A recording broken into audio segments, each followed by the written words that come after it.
We're in the heart of London town. Welcome to Question Time. Mehdi Hasan. 9/11, you airbrush people out of history. The Palestinians have been occupied for decades. The West was supporting the Saudi dictatorships. There were sanctions on Iraq for decades. So you can't just start the clock on 9/11 and forget 50 years of unjust, oppressive Western foreign policy in the Middle East. You sir, and then I'm going to go to the Syria point. Yes, you sir. I can't allow one of Mehdi Hasan's comments to go unchallenged. He said, I speak as somebody whose father fought at Monte Cassino in General Anders' army. And he said the Palestinians have been occupied for, I can't remember the period of time he said, but a long time. 46 years according to international law.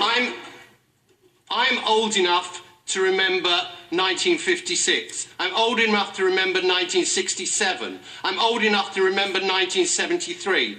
I don't know who the aggressors were, but that is a totally unjustified comment.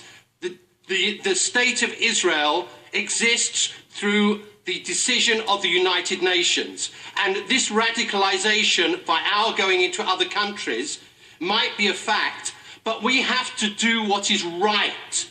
We got rid of a dictator in Iraq, Saddam Hussein. The situation there might be wrong now, but we got rid of a dictator. If we do the same in Syria, we risk doing the same thing. The opposition there are just as radical as Assad, are just as bad. However, we can't sit back and do nothing. Okay. We have to follow our beliefs. Thank you. I'm going